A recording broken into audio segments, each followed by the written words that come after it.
사도 바울은 2년 가까이 에베소에서 하나님의 말씀을 심는 그 노력을 기울였습니다. 아데미 왕국의 중심부에 하나님의 말씀을 깊이 심는 그런 싸움이었죠. 이 싸움은 결국 하나님께서 바울의 힘을 빼고 사람의 힘을 빼고 오직 주의 말씀으로 에베소 지역을 세우려고 한 하나님의 의지였습니다. 사도 바울은 그런 하나님의 마음을 깊이 깨닫고 에베소에서 오직 말씀이 살아 움직이도록 2년 동안 두란노선에서 하나님의 말씀을 가르치는 일에 최선을 다했습니다.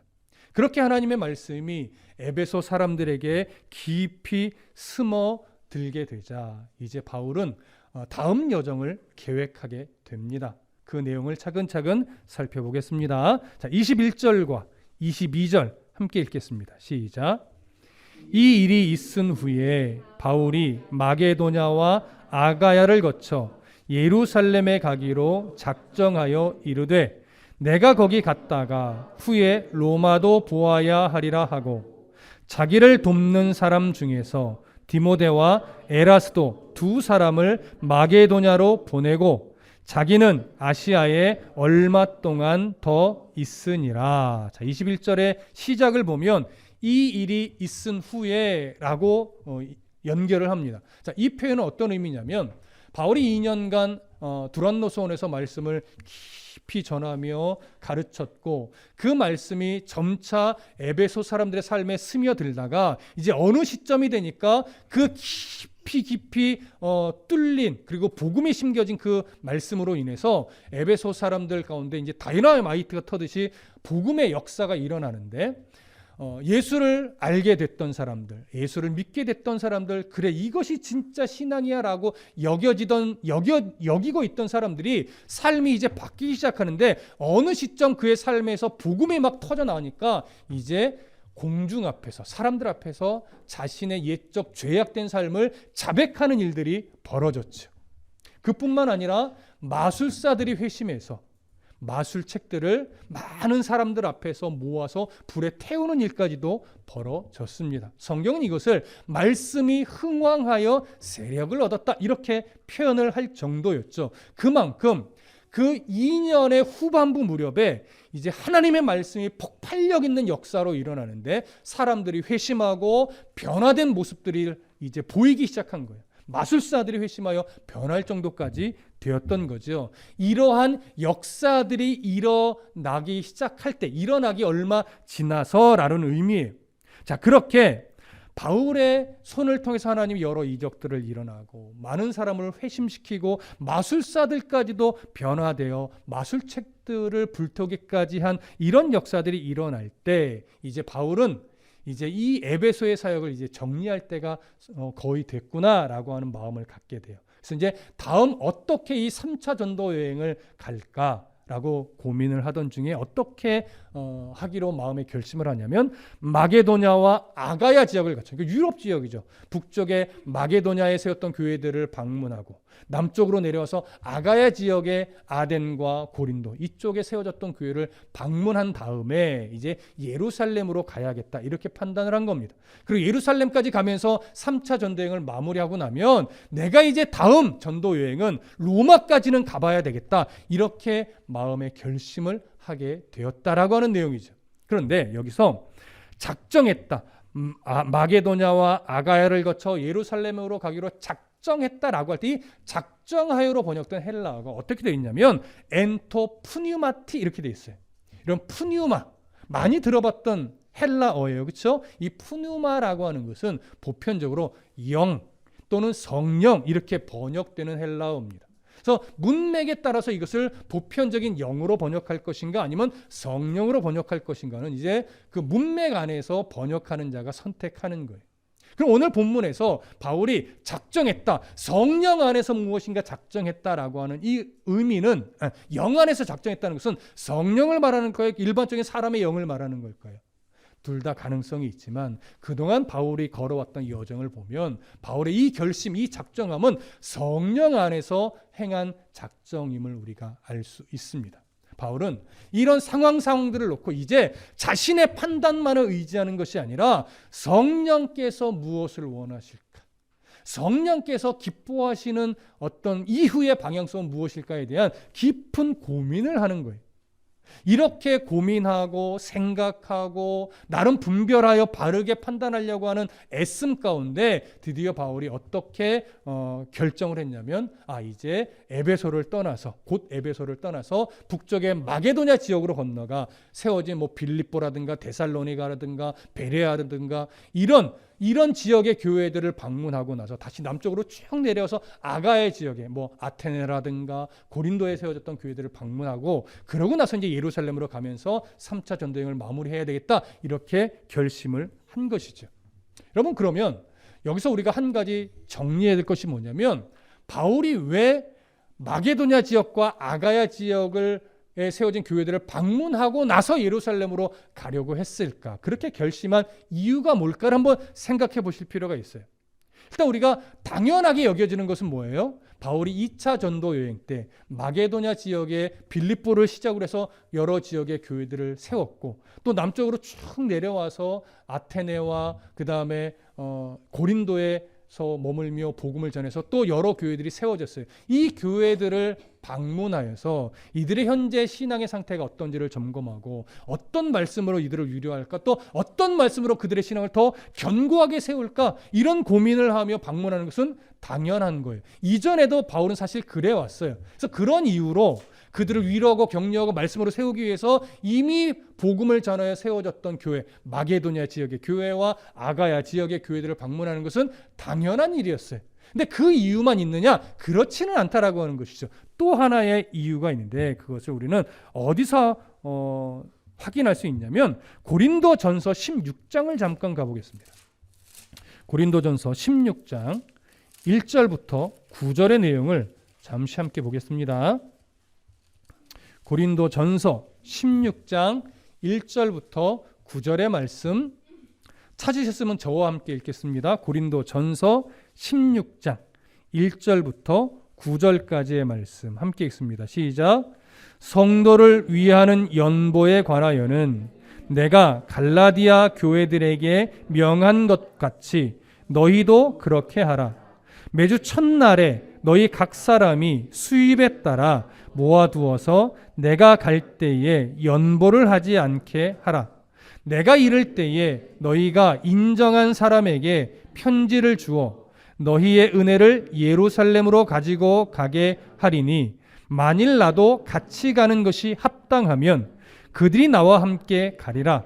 내가 마게도냐를 지날 터이니 마게도냐를 지난 후에 너희에게 가서 혹 너희와 함께 머물며 겨울을 지낼 듯도 하니 이는 너희가 나를 내가 갈 곳으로 보내어 주게 하려 함이라. 이제는 지나는 길에 너희 보기를 원하지 아니하노니 이는 만일 주께서 허락하시면 얼마 동안 너희와 함께 머물기를 바람이라.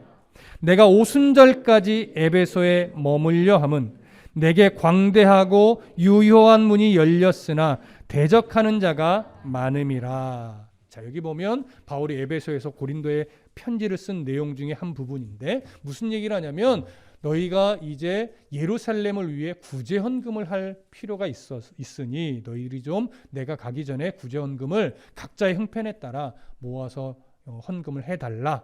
그럼 내가 나중에 여러분들이 그 모아진 헌금을 이제 여러분들이 인정한 사람을 통해서 예루살렘에 보내려고 하는데 혹시 하나님이 원하시면 내가 함께 갈 수도 있다 이런 얘기를 하는 거예요. 지금 당시에 예루살렘은 어떤 상황이냐면 거의 4년 동안 엄청난 기근으로 심각한 어떤 경제적 위기를 겪고 있었어요. 그러니까 고린도 교회 성도들은 이루 말할 수 없이 경제적인 위기 가운데 놓여 있는 거죠. 그 4년 동안 지속되고 있던 이 기근에 예루살렘 교회가 힘겨워하고 있으니 너희도 어렵겠지만 우리가 함께 구제헌금을 모아서 예루살렘 교회를 돕자 이 얘기를 하는 거예요. 그래서 바울이 22절에 보면 자기를 돕는 사람 중에서 누구를 보내요? 디모데와 에라스도 두 사람을 먼저 보내는 거예요. 그래서 이 사람이 마게도냐 지역 교회를 먼저 방문해서 이런 상황을 전달하고 복음으로 필요한 메시지들을 그들에게 더 가르치면서 위로하고 격려하면서 미리 준비를 하는 거죠. 그래서 이들이 그들을 말씀으로 위로하고 격려한 다음에 또 헌금의 필요성을 이야기해서 그들이 구제 헌금을 모아 놓으면 나중에 이제 바울이 뒤따라가서 함께 감사하고 그 헌금을 모으고 대표들과 함께 이 헌금을 가지고 예루살렘으로 가려고 했던 거예요. 그래서 바울이 지금 다음 여정을 마게도냐 지역과 아가야 지역을 방문하기로 결심한 데는 이렇게 크게 두 가지가 있는 겁니다. 말씀으로 그들을 위로하는 것과 말씀으로 그들을 세우는 것, 그리고 그들이 모은 구제헌금을 가지고 예루살렘으로 가서 예루살렘의 어려운 형제들을 돕고자 함, 이 두 가지 이유를 가지고 있었던 것이죠. 그렇게 해서 이런 이유로 마게도냐와 아가야 지역을 방문하기로 결심하고 이제 예루살렘으로 돌아가면서 3차 전도여행을 마무리할 것이고, 그 이후에 또 하나님이 허락하여 전도여행을 떠나게 되면 이제 내가 로마까지는 가야 되겠다, 이런 생각을 하게 된 거죠. 여러분 기억하시나요? 왜 바울이 로마를 방문하고 싶어졌죠? 2차 전도 여행 때 고린도에서 브리스길라와 아굴라를 만나면서 이들이 원래 살았던 로마의 상황들에 대한 이야기를 듣게 된 거예요. 그래서 그곳 성도들을 말씀으로 다시 온전하게 세운 다음에 그곳을 무엇으로 삼으려고 작정했어요? 스페인 선교를 위한 복음의 전초기지, 후원하는 교회로 삼고자 작정했던 거예요. 그러니까 바울은 3차 전쟁이 끝나면 사실은 어디를 끝까지 가고 싶었냐면 당시 땅 끝이라고 여겨졌던 스페인, 성경에서 보통 서바나, 다시스 이렇게 불려지던 곳이죠. 서바나로 불리기도 하고 다시스라기도 불리기도 했던 땅 끝이라고 여겨졌던 스페인까지 가서 복음을 전하고 싶었던 거예요. 하지만 스페인은 거리가 너무 멀어요. 그러니까 수리아에 있는 안디옥에서는 선교 후원을 할 수가 없어요. 빌립보도 사실은 마찬가지고. 그래서 로마의 사람들과 복음으로 관계를 맺고 그들을 말씀으로 온전하게 세운 다음에 이곳을 스페인의 선교를 위한 후원교회로 삼기 위해서 로마서를 쓰게 되는 겁니다. 자, 그런 이유로 이제 로마까지 가고 싶어하는 마음을 여기서 잠시 비추었어요. 그러고 나서 이제 디모데와 에라스도를 먼저 마게도냐 지경으로 보냈습니다. 자, 이렇게 보내고 나서 자신은 어떻게 할 거라고 말을 하냐면 아시아에 얼마 동안 더 있을 것이라고 이야기를 합니다. 자, 아시아 어디를 말하는 거예요? 지금 바울이 있는 에베소 지역을 말하는 겁니다. 그렇게 해서 에베소 지역에 사실 더 있으려고 했던 이유가 뭘까요?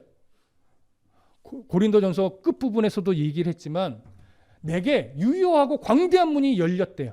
이것이 바로 에베소에서 곧 있게 될 세계 스포츠 대축제를 말하는 겁니다.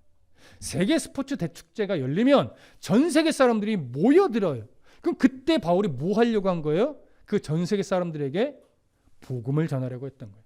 그렇게 해서 몇 사람이라도 복음을 수용한다면 이 복음이 이제 어디로 퍼지는 거예요? 전 세계로 퍼지는 거예요. 그 복음의 역사를 기대하며 바울은 조금 더 내가 에베소에 머물러 있으려고 합니다, 이 얘기를 하는 거죠. 그래서 현재 두 사람만 먼저 보내고 자신은 에베소에 머물고 있는 겁니다. 빨리 스포츠 축제가 열리고 내가 여기서 이들에게 복음을 에베소 성도들과 함께 전하리라, 이런 기대감을 가지고 이제 머물고 있는 중이죠. 그런데 그때 예기치 않은 일이 하나 벌어집니다. 그 부분을 함께 살펴보겠습니다. 자, 몇 절을 보시냐면 23절을 함께 보겠습니다. 23절 함께 읽습니다. 시작. 그때쯤 되어 이 도로 말미암아 적지 않은 소동이 있었으니. 자, 여기 보면 그때쯤 되어라고 표현하죠. 이때가 언제냐? 정확하게 몇 월 며칠 몇 시 뭐 이렇게 말할 수는 없지만 디모데와 에라스도를 마게도냐 지역으로 보내고 나서 얼마 되지 않은 시점이에요. 그러니까 바울은 여전히 지금 뭘 기다리고 있는 때예요? 스포츠 대축제가 열리기를 기다리고 있는 그때예요. 자, 그때 이 도로 말미암아 적지 않은 소동이 일어났대요. 이 도라고 하는 것은 바울이 전한 복음의 내용을 말하는 거죠. 그러니까 바울이 전하는 복음 때문에 이제 소동이 일어났다는 얘기인데, 잘 생각해 보시면 바울이 에베소에서 도착해서 3개월 동안 회당에서 말씀을 가르쳤고 거기서 나와서 두란노선에서 2년을 가르쳤어요. 그러면 대략 2년 3개월 무렵 동안은 소동이 일어났다는 거예요? 일어나지 않았다는 얘기예요? 일어나지 않았었다는 얘기예요. 근데 돌아보면 이전의 바울의 역사들 속에서는요, 복음을 전한 지 얼마 되지 않아서 대적자가 일어나고 소동이 일어나서 어쩔 수 없이 도망쳐 나간 일이 태반이었어요. 근데 고린도에서도 사실은 1년이 넘게 머물러 있을 수 있었고, 지금 에베소에서도 2년이 넘어가는 시간 동안 사실 큰 소동이 없었단 말이죠. 그런데 이 2년이 넘어가는 요 무렵쯤 돼서 소동이 일어났어요. 왜 이제서야 소동이 일어난 걸까요? 앞에서도 잠깐 언급했지만 바울이요, 자신의 힘을 빼고 오직 무슨 일에만 집중했냐면 말씀을 심는 일에만 집중했어요. 그러니까 서서히 에베소 사람들에게 말씀이 스며 들어간 거예요. 그러니까 그러면서 이제 복음의 폭발적인 역사가 그 후반 쪽에 일어났다고 말씀드렸죠. 초반에는요, 말씀을 계속 심는데 별반 두드러지게 어떤 일들이, 결과들이 나타나지 않았던 겁니다. 바울은 그저 하나님의 인도함을 따라 그저 말씀을 꾸준하게 심는 일에만 최선을 다한 거예요.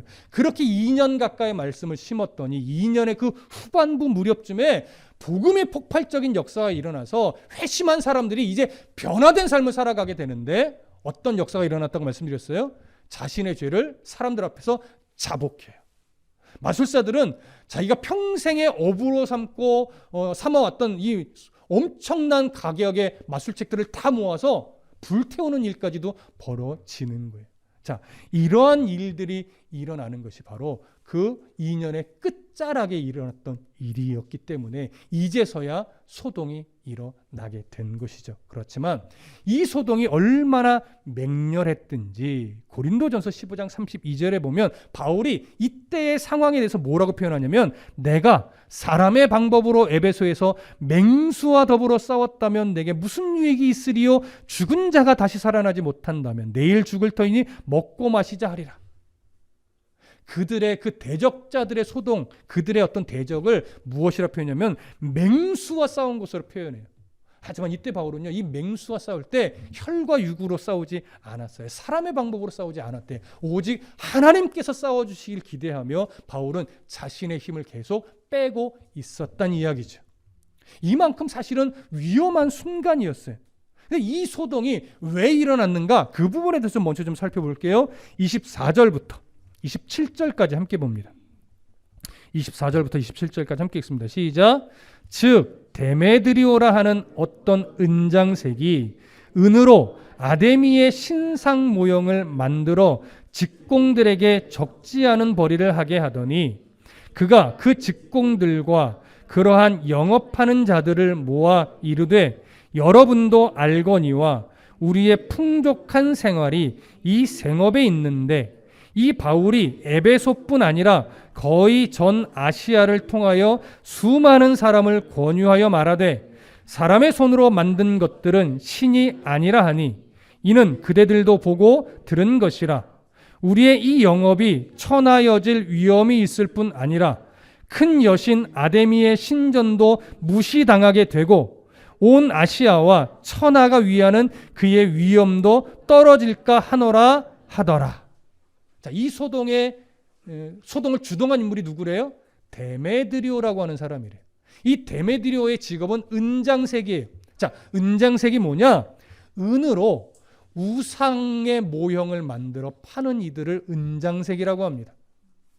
그러니까 사실 우상장수인 거예요. 우상장수. 은을 가지고 우상을 만들어 파는 자들인데 이 데메드리오는요, 은장색, 우상을 만들어 파는 이들의 조합, 당시 길드라고 하죠. 이 길드의 어떤 조합장 수준, 우두머리격에 있던 사람으로 여겨져요.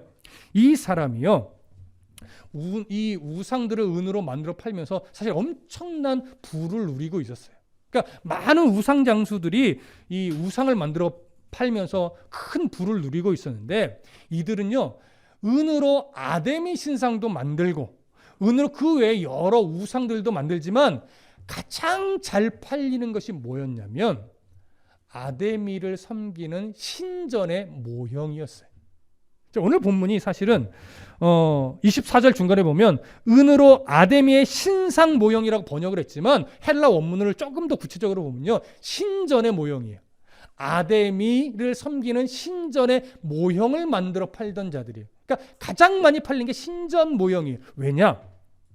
당시 아데미 신전은요, 전 세계 헬라 문화권에서 세워진 신전들 중에 가장 컸어요. 그래서 파르테논 신전보다도 4배가 컸다고 말씀드렸죠. 오늘날 이 신전은 세계 7대 불가사의 중 하나로 꼽히는 신전이라고도 말씀을 드렸습니다. 이 신전은요, 지붕을 몇 개의 기둥이 떠받치고 있었냐면 127개의 기둥이 떠받치고 있을 만큼 거대한 신전이었어요. 그리고 이 신전의 여러 조각상들은 당시 네노라 하는 위대한 조각가들이 이 신전의 장식물들을 만들어 거기다가 다 비치를 했었죠. 그만큼 에베소는요, 이 아데미 신전을 정말로 자부심으로 여기면서 아데미를 섬기던 지역이 바로 에베소였습니다. 그러니까 에베소를 그래서 아데미 왕국이다라고도 불렸다라고도 말씀을 드렸죠.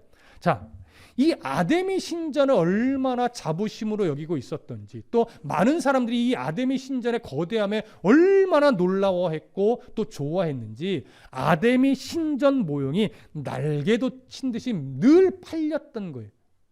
그러니까 이 데메드리오와 같은 은장색들은요, 이 아데미 신상뿐만 아니라 신전 모형을 만들어 팔면서 엄청난 부를 누리고 막 행복감에 젖어서 살고 있었던 거죠. 근데 언제 이 아데미 신전 모형이 가장 잘 팔리느냐? 당시에 3, 4월은요, 아데미의 날로 지정된 달이었어요. 2달이. 그래서 이 2달 동안 아데미를 찬양하고 숭배하는 수많은 행사와 축제들이 열리는데, 이때도 많은 사람들이 몰려들어요, 에베소에. 그러니까 아데미 신상 모형뿐만 아니라 신전 모형이 얼마나 많이 팔렸을까요? 그리고 5월 되면 뭐가 열리냐면 방금 말씀드렸던 전 세계 스포츠 축제가 열려요. 그러니까 전 세계 사람들이 이때는 또 다 모여들어요. 그러니 이 사람들이 이 에베소에 와서 무엇을 사갈까요?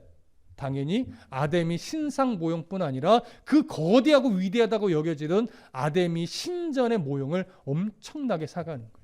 그러니까 이 3월, 4월, 5월이요, 은장색들에게는 완전 대목의 기간인 거예요. 그 다른 날도 팔리지만 특별히 3월, 4월, 5월은 엄청나게 팔리는 기간입니다.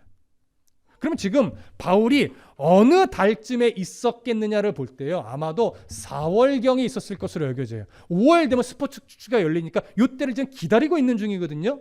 그래서 아마 4월쯤 무렵이었을 것으로 여겨지는데, 이때쯤에 왜 데메드리오라는 사람이 지금 소동을 일으키려고 하느냐? 자, 보세요. 생각해 보세요. 말하자면 작년까지는 아무 문제 없었을 거예요. 계속 잘 팔렸을 거예요. 그런데 이상하게 올 3월경 되니까 불티나게 팔려야 될 신상과 신전의 모형들이 생각보다 안 팔려요. 그 이유가 뭘까요? 바울이 전했던 2년 동안 전해왔던 복음이 이제 폭발력을 발휘하면서 많은 이들을 회심하게 만들고 변화된 삶을 살게 만들고 마술사들이 자신들의 마술책을 불태우기까지 하는 일들이 요 무렵쯤 일어났단 말이에요. 그러니까 그동안 이 신상들을 사고 신전의 모형들을 사서 그것에 절하고 경배하는 것이 정말 복을 받는 지름길로 여겼었는데, 바울이 전한 복음에는 뭐가 있냐면 사람의 손으로 만든 것은 신이 아니다, 이런 내용이 주된 핵심으로 자리 잡고 있었단 말이에요. 그것을 많은 사람들이 인정하게 되고 마술사들까지도 그것을 인정하게 되니까 점차 우상의 이 신상 모형들이라든가 신정 모형들을 사는 사람들이 줄어드는데, 이것이 이 데메드리오가 확연하게 느낄 만큼 차이가 생겨났던 거예요. 근데 그 원인이 뭐냐라고 해서 살펴보니까 바울이 전한 복음 때문에 그랬던 것이고, 바울이 에베소만이 아니라 여러 지역을 다니면서 이 복음을 전했고 여러 지역에서도 그런 비슷한 현상들이 일어났다는 것을 알게 된 거죠. 그러니 이것을 그냥 놔두면 이제 5월에 있을 스포츠 축제에 마저도 신상 모형이 팔려요, 안 팔려요? 안 팔리죠. 그러니까 자신들이 자칫하면 이제 쫄딱 망하게 생긴 거예요. 그것이 싫어서 빨리 이 문제를 처리해서 바울과 그 무리들을 처리해야 되겠다, 이렇게 판단하고 지금 신속하게 소동을 일으키려고 자기 조합원들을 불러 모으기 시작한 겁니다. 그래서 성경에 이렇게 말하죠. 그 직공들과 그러한 영업하는 자들을 모아서 선동하기 시작한 거예요. 직공들은 뭐예요? 만드는 자들이죠. 영업하는 자들은 파는 자들이에요. 이들이 바로 이 기간에 부를 누렸어야 되는데 그러지 못해요. 그래서 막 불러 모아서 이제 선동을 하는데, 선동의 내용이 이렇습니다. 여러분도 알거니와 우리의 풍족한 생활이 이 생업에 있는데, 이 바울이 에베소뿐 아니라 거의 전 아시아를 통하여 수많은 사람을 권유하여 말하되 사람의 손으로 만든 것들은 신이 아니라 하니 이는 그대들도 보고 들은 것이라. 이해되시죠? 자, 이러한 이유 때문에 많은 사람들이 삶이 바뀌고 우상들을 안 사갔다는 것을 알게 된 거예요. 자, 그래서 이제 많은 사람들이 이렇게 우상을 안 사가니까 이들을 모아서 이 실제적인 이야기를 한 다음에 이제 뭐라고 선동하냐면 우리의 이 영업이 천하여질 위험이 있을 뿐 아니라, 이 말은 뭐예요? 이제 우리가 장사가 안 돼서 망하게 됐다, 가난하게 됐다, 우리의 직업을 잃어버리게 됐다, 이 얘기예요. 이게 진짜 하고 싶은 말이죠. 그 다음에 이 말을 더 명분화하기 위해, 종교적인 명분화하기 위해서 또 몇 가지를 더 붙이는데 이렇게 얘기합니다. 큰 여신 아데미의 신전도 무시당하게 되고 온 아시아와 천하가 위하는 그의 위엄도 떨어질까 하노라 하더라. 자신들이 섬기는 아데미의 신전이 무시당하는 꼴이 됐고 아데미 여신의 위상까지도 지금 완전히 먹칠되게 됐으니 우리가 가만히 있을 수 없다, 이렇게 선동한 거죠. 이 선동에 조합원들이 어떻게 해요? 이제 선동되기 시작했어요. 그래서 막 큰 소리로 분을 내면서 아데미를 막 외치기 시작합니다. 아데미를 외치기 시작하니까, 흥분하면서 외치기 시작하니까 주변의 에베소의 여러 사람들까지도 덩달아 흥분하면서 외치기 시작해요. 자, 28절과 29절을 봅니다.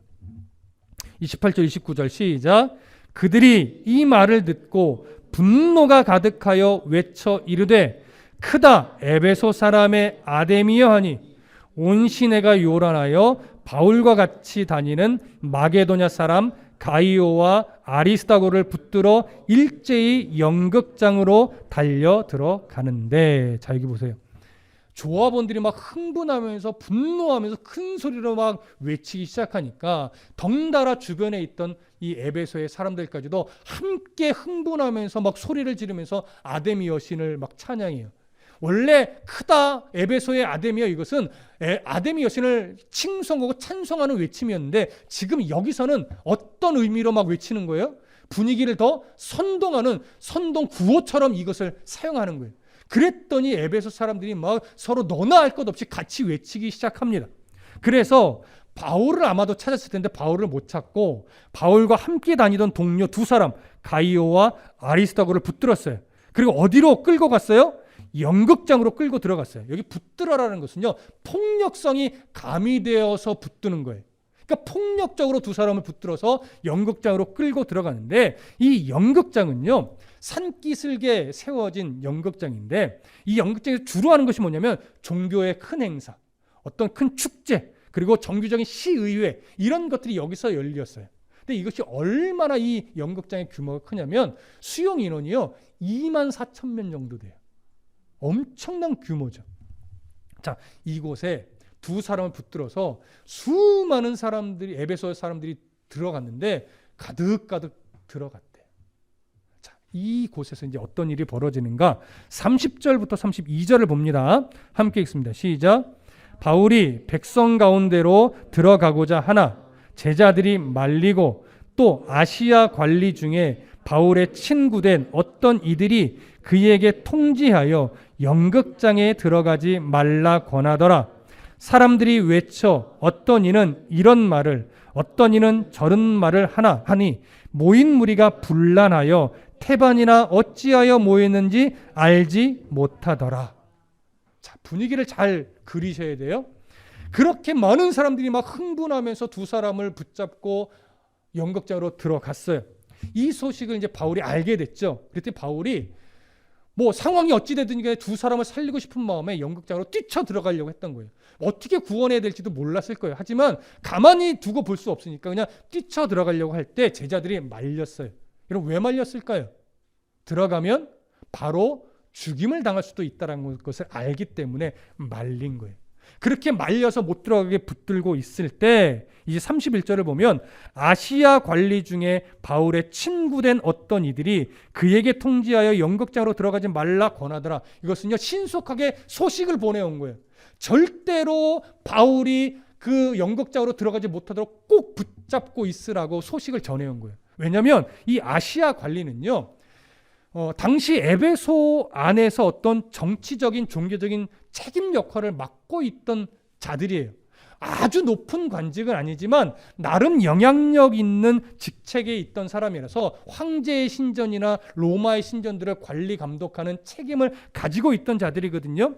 아마도 이들은 바울이 두란노선에서 복음을 전하고 가르칠 때 그 말을 호기심에 들었겠지만 그 말을 듣고 바울과 친구가 되면서 바울이 전한 복음을 그래도 수용하고 있던 이들로 여겨져요. 근데 이들이 바울에 대해서 그렇게 친구가 됐는데 현재 바울에 대한 상황을 들어보니까 이게 가벼운 상황이 아닌 거예요. 아주 심각한 상황인 거예요. 왜냐? 이 사람들은요, 에베소 사람들의 성향을 너무나 잘 알고 있었기 때문에 그래요. 여러분, 에베소 사람들의 성향이 어떠냐? 32절 보세요. 사람들이 외쳐 어떤 이는 이런 말을 어떤 이는 저런 말을 하니 모인 무리가 분란하여 태반이나 어찌하여 모였는지 알지 못하더라.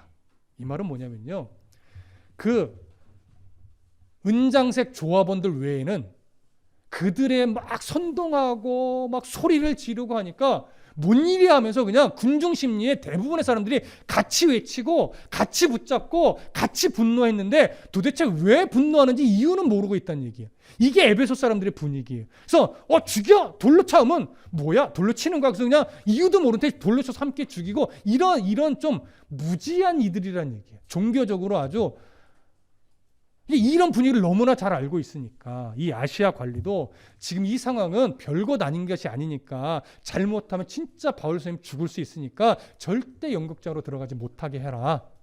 이렇게 소식을 전해온 거예요. 여러분, 이 지금 상황을 아시겠습니까?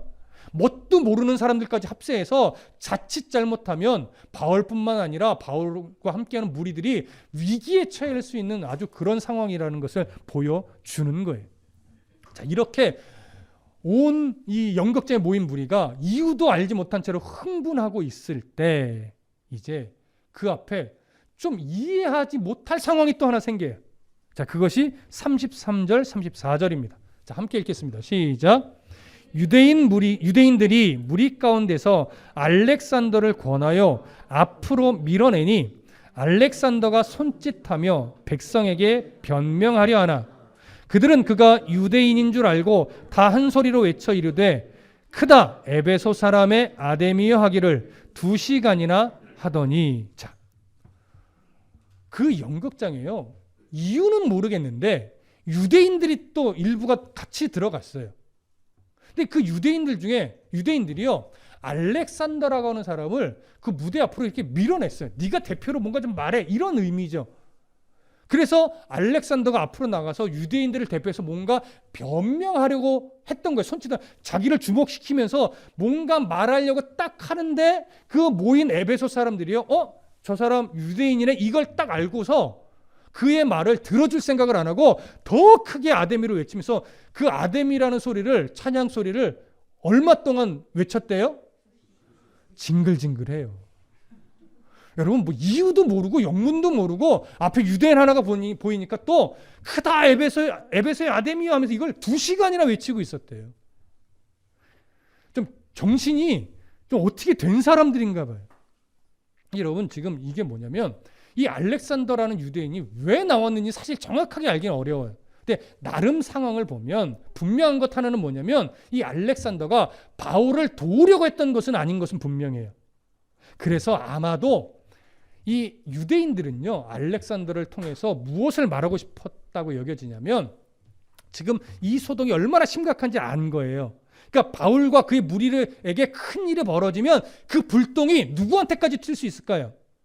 유대인들에게까지 튈 수 있다는 걸 직감한 거예요. 그러니까 앞에 나와서 이 일은, 바울은 이미 유대인들과 상관없는 일이다. 그러니까 바울과 이 무리에게 어떤 일들을 행할 때 유대인들에게까지 화를 끼치려고 하지 마십시오. 저들은 우리와 상관이 없습니다. 이 말을 하고 싶었던 거예요.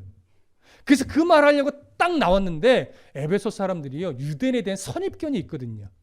언제부터 선입견이 생겨요? 아마도 로마 황제로부터 유대인들을 추방했던 명령이 떨어져서 그때 브리스길라와 아굴라 부부도 도망 나왔잖아요. 이렇게 유대인들에 대한 유대인들 추방령이 떨어진 이후에 많은 헬라 문화권의 사람들이 유대인에 대한 편견이 생겼었어요. 아직 그 편견을 계속 가지고 있을 때입니다. 그래서 이 에베소 사람들이 저거 유대인이네? 말 들어줄 필요도 없어. 그러고서 막 소리를 계속 2시간 동안이나 질러댄 거예요. 여러분, 왜 굳이 이걸 기록했을까를 보면 아마도 누가가 사도행전을 기록할 때 현재 분위기와 상황이 어떠했는지를 조금 더 정확하게 알려주려고 하는 의도였을 것으로 보여집니다. 그러니까 지금 엄청난 위기 상황이에요. 바울은요, 눈에 띄면 안 돼요. 진짜 그냥 돌에 맞아 죽었을 거예요. 그 자리에서. 이렇게 상황이 엄청나게 심각해지자 이제 드디어 놀라운 인물이 한 사람 딱 등장을 합니다. 자, 35절부터 41절까지 함께 보겠습니다. 35절부터 41절까지 함께 읽습니다. 시작. 서기장이 무리를 진정시키고 이르되 에베소 사람들아, 에베소 씨가 큰 아데미와 제우스에게서 내려온 우상의 신전지기가 된 줄을 누가 알지 못하겠느냐? 이 일이 그렇지 않다 할 수 없으니 너희가 가만히 있어서 무엇이든지 경솔히 아니하여야 하리라. 신전의 물건을 도둑질하지도 아니하였고 우리 여신을 비방하지도 아니한 이 사람들을 너희가 붙잡아 왔으니 만일 데메드리오와 그와 함께 있는 직공들이 누구에게 고발할 것이 있으면 재판날도 있고 총독들도 있으니 피차 고소할 것이요. 만일 그 외에 무엇을 원하면 정식으로 민회에서 결정할지라. 오늘 아무 까닭도 없는 이 일에 우리가 소요 사건으로 책망받을 위험이 있고 우리는 이 불법 집회에 관하여 보고할 자료가 없다 하고 이에 그 모임을 흩어지게 하니라. 자, 놀라운 일이 벌어지는데 서기장이 등장을 합니다. 직접. 이 서기장은 누구냐면 에베소에서 가장 높은 위치에 있던 행정관이에요. 오늘날로 얘기하면 아마도 시장에 해당하는 그런 사람으로 여겨집니다. 이 서기장은요, 당시 로마 총독과도 대면해서 어떤 일을 논의할 수 있는 위치의 사람이에요. 그러니까 본토 사람이지만 나름 그 시 안에서는 최고의 높은 위치에 있던 행정관인데 이런 행정관들이 가장 두려워하는 게 있어요. 그게 뭐냐면 명분 없는 소요, 명분 없는 소동이 일어나는 거예요. 소동이 일어날 수 있죠. 그러나 그것이 분명한 이유가 있고 그것을 이 서기장이 관리만 할 수 있으면 문제 없는데 관리가 안 되는 명분 없고 이유 없는 소요와 소동이 일어나면 이것은 무슨 의미가 되냐면 서기장이 정치적 능력이 부족하다 이렇게 여겨져요. 그럼 로마에서 어떻게 되냐면 문책이 오고 심하면 그 자리에서 쫓겨납니다. 그러니까 자기의 기득권을 유지하기 위해서라도 명분 없는 소동은 절대 일어나지 않도록 막아야 돼요. 그러니까 이 상황이 얼마나 위험했는지 서기장이 직접 등장을 한 거예요. 이건 어떻게 보면 당연한 거예요. 자기 자리를 지키고자 하는 마음으로 서기장이 나설 수밖에 없는 상황이었던 거죠. 자, 그러면 이 서기장이 직접 관여해서 이 무리를 해산하기 위해서 이제 중요한 말을 하는데 그것이 뭐냐면 35절 보세요. 서기장이 이런 말을 합니다. 에베소 사람들아, 에베소 씨가 큰 아데미와 제우스에게서 내려온 우상의 신전지기가 된 줄을 누가 알지 못하겠느냐? 이렇게 말해요. 이건 뭐냐면요, 에베소 사람들의 자부심을 높여주는 거예요. 이게 어떤 차원에서 높인 거냐? 일단 보세요. 에베소 씨가, 이게 전체적으로 말하죠. 에베소 씨가 뭐가 됐자면 큰 아데미를 섬기는 곳이고 그 다음에 제우스에게서 내려온 우상의 신전지기가 된 그런 자부심 있는 도시다 이 얘기예요. 그러면 일단 큰 아데미, 당시 아데미 여신은요, 헬라자, 특히 아시아 지역에서 엄청난 제우스 다음으로 숭배되던 큰 신이에요. 근데 큰 신을 섬기는 이 에베소는 중심에 위치해 있어요. 그러니까 우리가 주로 아데미 여신을 섬기고 우리로부터 아데미를 섬기는 모든 일들이 퍼져나가는 곳이다. 이런 자부심이 있는 거죠. 그 다음에 제우스에게서 내려온 우상이라는 표현하죠. 이게 좀 웃긴 거예요. 제우스에게서 내려온 우상이 뭐냐면 하늘에서 떨어진 운석을 말하는 거예요. 오늘날에는 그냥 하늘에서 떨어진 운석이 자연현상이잖아요. 그런데 이 당시에는요, 하늘에서 운석이 떨어질 때 그 운석은 자연현상이 아니에요. 제우스가 보내준 우상으로서 숭배해야 될 대상이에요. 그래서 그 떨어진 우상이 어떤 신을 닮았는가를 유심히 살펴서 이건 이런 신으로서 제우스가 보내진 신이구나 이렇게 여기는데, 에베소에도 이 운석이 하나 떨어졌던 것으로 봐요. 이 우상이 누구를 닮았을까요? 아데미를 닮았을 거예요. 근데 그건 보는 사람 나름이겠죠. 근데 에베소는 아데미 여신을 주신으로 숭배하던 곳이니까 운석이 딱 떨어졌는데 딱 보니까 이건 아데미의 얼굴 부분이고 이건 아데미의 가슴 부분이고 뭐 이렇게 자기 나름대로 의미를 딱 부여한 다음에 신전 안에 딱 모신 거예요. 그러면서 이제 외치는 거죠. 제우스가 우리 에베소 지역을 정말로 인정하고 아끼셔서 아데미 여신을 더 관리하며 잘 섬기라고 이 우상을 내려주셨구나 하면서 돌덩이를 신전 안에 모셔두고 아데미 여신 제우스가 보내신 신이라고 여기며 엄청나게 숭배하면서 자신들에 대한 어떤 자부심을 딱 갖기 시작한 거예요. 시장이 그걸 높여준 거예요. 맞다. 에베소는 이런 도시야. 제우스에게 인정받고 제우스가 아데미 여신의 우상까지 보내준 이런 도시인 걸 왜 우리가 모르겠느냐. 이렇게 말하면서 36절 보세요. 뭐라고 연결하냐면 이 일이 그렇지 않다 할 수 없으니 너희가 가만히 있어서 무엇이든지 경솔히 아니하여야 하리라. 이 말은 무슨 말이냐면 우리가 이렇게 위험 있는 도시고 제우스에게 인정받은 도시인데 한낱 그 기독교 때문에 말도 안 되는 소동이 벌어진다면 자칫 우리의 이 이름에 명예에 먹칠할 수 있으니 함부로 경솔히 행동하지 말자 이 얘기를 한 거예요. 이게 어느 정도 이제 먹힐 거예요. 그러면서 무슨 말을 하느냐 보세요. 37절 신전의 물건을 도둑질하지도 아니하였고 우리 여신을 비방하지도 아니한 이 사람들을 너희가 붙잡아왔으니 이 말은 뭐냐면요.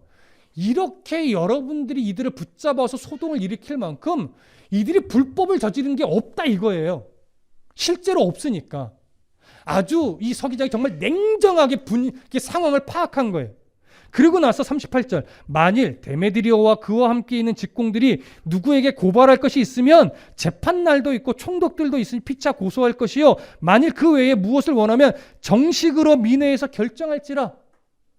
너희들 이렇게 이유 없이 소동 벌이지 말고 정말 문제가 있으면 법적으로 고소를 하든지 민회의 의견을 제시해서 처리하게 하든지 그러면 된다.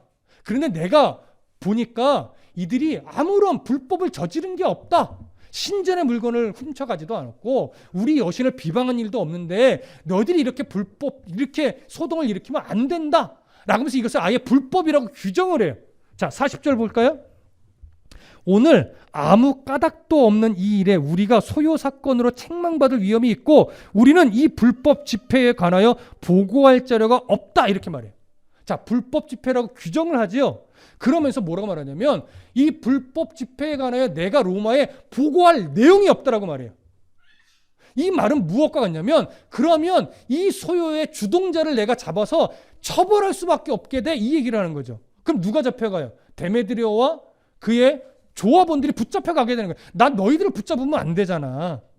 로마가 그렇게 하라고 할 텐데 어떻게 할까요? 그냥 이거 놔둬? 안 되지? 그러니까 정식으로 고소를 하고 지금 이 소동은 빨리 해산해라. 이 말을 딱 듣자 잘 보세요. 무슨 이유인지 모르고 모여들었던 에베소 사람들이 자칫하면 우리한테까지도 문제가 생기겠네? 이러면서 하나 둘씩 빠져나가게 되는 거죠. 그래서 자연스럽게 41절에 보니까 이에 그 모임을 흩어지게 아니라 자연스럽게 해산이 됐고요. 이 결과 앞으로 에베소에서 기독교인들은 어떤 위치가 자연스럽게 될까요? 복음을 전하는데 별로 어려움이 없어지게 되겠죠. 오히려 서기장을 통해서 이 기독교가 보호가 된 거예요. 한동안. 그럼 바울이 조금 더 남아서 스포츠 대축제가 열렸을 때 모여든 세계 사람들에게 복음을 전하는데 유익할까요? 유익하지 않을까요? 유익하지요. 그런데 이상한 게 다음 시간에 살펴볼 내용이지만 20장 1절을 보세요. 20장 1절을 보면 함께 읽어봅니다. 시작. 소요가 그침에 바울은 제자들을 불러 고안한 후에 작별하고 떠나 마게도냐로 가니라. 스포츠 축제가 열릴 때까지 있겠다고 말했는데 지금 보니까 그 때가 오기 전에 바울은 권면을 하고 에베소를 떠나 마게도냐로 갔어요. 여러분 왜일까요? 잘 생각해 보셔야 될 게 바울이 계속하여 일어난 상황들을 하나님의 마음으로 성령 안에서 해석하려고 노력해 왔다라고 말씀을 드렸죠. 바울은 이런 상황이 딱 벌어졌을 때 성령 안에서 또 생각한 거예요. 하나님 뭘 원하실까? 내게 지금 무슨 마음을 주실까를 깊이 고뇌하는 중에, 고민하는 중에 바울 안에 든 마음이 이거죠. 에베소는 하나님이 지키시는 곳이구나. 에베소는 이제 하나님께서 에베소 사람들을 이끌어서 하나님의 뜻을 이루는 곳이 되었구나. 내가 뭔가를 해서 어떤 역사를 일으키려고 할 필요가 없겠구나. 바울은 이렇게 해석을 한 거예요. 물론 바울이 그 고민 가운데 더 남아서 복음을 전하라는 하나님의 사인과 이렇게 생각했을 수도 있어요. 그런다고 큰 문제가 생기지 않습니다. 하지만 바울은 이 상황을 어떻게 주 안에서 해석을 했냐면 이제 에베소에서 복음이 전파되는 것은 하나님이 함께 하시고 지켜내시는 이들에게 맡기자. 나는 이제 이들에게 할 수 있도록 기회를 주고 나는 다음 여정으로 가는 것이 옳겠다. 이렇게 해석을 한 거예요. 중심은 뭐예요? 성령 안에서. 하나님이 이렇게 이해하고 해석하고 판단하고 선택한 바울의 선택을 하나님이 지지해 주시는 겁니다. 여러분, 바울의 이런 태도는 사실 너무나 중요해요. 오늘날 우리들에게도 이 중심과 이 태도는 정말 중요합니다. 특히 목회자에게 있어서도 매우 중요합니다. 여러분, 교회는 목회자가 뭔가를 잘해서 세워지는 것이 아니죠. 물론 목회자가 열심히 해야 되고 잘해야 되는 건 맞습니다. 바르게 해야 되는 것도 맞습니다. 하지만 목회자가 뭘 어떻게 했기 때문에 교회가 성장하고 부흥하고 막 이러는 것이 아니에요. 결국 교회는요, 하나님이 목회자를 사용하시는 것뿐이고 하나님 성도를 사용해 주셔서 하나님의 뜻 안에서 교회를 세우고 지켜내고 발전시켜 가는 겁니다. 우리가 이걸 놓칠 때 마치 교회는 목사가 잘해야 뭔가 되는 거고 또 교회는 성도들이 뭔가를 해야 막 교회가 성장해야 되는 것처럼 착각할 수 있어요. 우리의 열심을 하나님이 써주실 때 열매가 일어나는 겁니다. 그러니 우리는 내가 뭘 해야지가 아니라 하나님께서 나를 사용해 주시고 부족하고 연약하지만 하나님의 나의 이 자그마한 이것 하나를 하나님이 사용해 주실 수 있도록 그저 우리의 마음을 어떻게 하면 바르게 하나님께 내어드릴까? 우리가 가지고 있는 이거 하나 그저 별것 아니지만 하나님 이걸 어떻게 해야 하나님이 사용해 주시지 않을까? 이런 기대를 가지고 그저 우리의 마음과 뜻과 생각을 하나님 앞에 내어놓는 이 싸움을 하시는 거죠. 이게 하나님께 중심을 내어드리는 거고요. 이게 내 힘을 빼는 거예요. 그래서 내 힘을 뺀다는 것은 사실은 각자에게 조금씩 다르게 적용될 수 있어요. 하나님이 어떻게 이끌어 가시는지를 바라보려고 노력하시는 거고 내게 일어난 수많은 상황들, 내게 일어난 수많은 감정의 변화들, 내 안에 있는 여러 어려움들 이런 것들을 닥칠 때 우리는 항상 고민해야 돼요. 그냥 절망, 실망, 상처 이렇게 가는 것이 아니라 하나님 내 삶에 이러한 상황이 일어났고 이러한 감정 상태가 내가 됐고 이러한 염려와 걱정거리들이 내 앞에 있는데 하나님 내가 이 상황을 이 감정을 이 어떤 일들을 어떻게 바라봐야 될까요? 어떻게 해석해야 될까요? 그래서 어떤 걸음을 걸어가야 될까요? 여러분 하나님께 묻는 씨름을 하셔야 돼요. 잘 들으십시오. 그런데 그 물음을 하나님께 끊임없이 던질 때 하나님이요 환상 중에 알려주거나 ABC 중에 C를 해라 이렇게 알려주는 것 아니에요. 여러분 구약시대가 아니란 말이에요. 이제는 하나님 앞에 그런 중심과 태도로 끊임없이 묻고 고민하고 막 아뢰면서 그러면 하나님이 이걸 기뻐하시겠다라고 누가 선택하는 거냐면 내가 선택하는 거예요. 하나님을 기준으로. 그럼 그 선택을 하나님이 지지하고 응원하면서 네가 그렇게 나를 고민하면서 그 선택을 했어? 알았어, 내가 도와줄게. 이뤄서 그 결정에 하나님이 함께 하시는 거예요. 그런데 만약에 하나님이 또 특별한 경우에는 근데 그것보다 이게 낫겠다고 판단할 수 있겠죠. 그러면 어떻게 돼요? 하나님이 교정해 준단 말이에요. 그때 내가 기꺼이 그 바꾸심에 나의 계획을 내려놓고 하나님의 계획에 따라갈 수 있는 담대함이 필요해요. 하나님 왜 이러세요? 내가 기도하면서 이렇게 선택했는데 왜 이거 안 해주시는 거야? 이렇게 나가는 건 결국은 내가 선택하고 내가 판단하는 거예요. 하나님이 염두에 둔 게 아니에요. 겉으로만 하나님 이렇게 한 것이지 결국은 내 욕심대로 한 게 되는 거예요. 지금 바울 보세요. 바울은 오순절까지 세계 대축제까지 있으려고 했어요. 왜? 좋은 명분이잖아요. 온 세계 사람들한테 복음을 전하고자 하는 아주 귀한 열심이잖아요. 그런데 그것마저도 내 판단이었구나 라고 인정하고 그 열심은 에베소의 성도들에게 맡겨두고 자신은 다음 여정으로 갈 수 있는 담대함이 있었던 거예요. 이것이 우리가 본받아 마땅한 바울의 모습인 겁니다. 다드림교회 하나님이 세워주셨어요. 모인 성도들 하나님이 보내주셨어요. 그럼 여러분 언제까지 다드림교회를 섬기셔야 될까요? 여러분 늙어서 하나님 나라 하나님 부르실 때까지 다드림교회를 섬겨야 될까요? 여러분 그건 여러분들의 생각이었어요. 하나님이 이곳을 통해서 여러분들에게 필요할 때까지 하나님이 허락하실 거예요. 어느 때쯤 되면 여러분들을 또 다른 곳으로 보내실 수 있어요.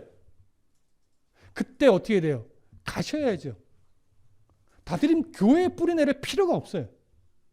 하나님이 있게 하실 때까지 여기서 최선을 다해 머물며 하나님의 말씀을 배우고 하나님의 마음을 배우고 하나님의 은혜를 경험하고 그러고서 하나님이 나를 노년까지 있게 하면 노년까지 있는 거예요. 그러나 중간에 하나님이 나를 또 이렇게 훈련받아 어딘가를 보내시면 거기 가서 또 말씀을 붙잡고 최선을 다해서 하나님의 뜻에 따라 삶을 살아내는 것이 그것이 옳은 거예요. 물론 저도 마찬가지죠. 저도 은퇴할 때까지 여기 있겠죠. 그런데 하나님이 저에게 다른 것을 요구하시면 어떻게 해야 돼요? 여기 내려놓고 저도 가야죠. 어디로든. 보내실지 안 보내실지 몰라요. 가겠다는 얘기 아니에요. 목사님이 지금 뭐 밑밥을 까는구나 이렇게 생각하지 마시고 그 얘기가 아니고 저도 마찬가지라는 얘기예요. 하나님 저를 통해서 교회를 세웠지만 저도 하나님 허락하실 때까지 여기 있는 것이지 여기 제 교회가 아니란 말이에요. 무슨 말씀 이해되시죠? 여러분들도 마찬가지예요. 그래서 여러분 어떤 상황이 내 안에 닥쳐오든 내 감정이 어떤 상태가 되든 또 내 앞에 어떤 염려와 근심거리가 놓여있든 결국은 그 모든 것을 누구의 시선으로 해석하려고 노력하고 몸부림치느냐가 가장 중요한 태도예요. 이것을 하나님 이 중심을 보시겠다고 말씀하신 거예요. 그래서 중심을 보시는 하나님이에요. 여러분들이 그 중심으로 판단하고 선택하십시오. 그러면 하나님이 그것을 응원하고 도와줍니다. 하지만 때로는 그 선택을 조정하실 때도 있어요. 그럼 기꺼이 내 판단을 내려놓고 하나님의 이끄심에 순종할 수 있는 믿음의 담력을 길러내십시오. 그 노력과 애씀이 쌓이다 보면 점차 하나님이 내 삶을 만져가시는 방법과 길들이 이제 보이기 시작할 겁니다. 그것이 내 힘을 빼는 지름길이에요. 저는 알려드리지 못합니다.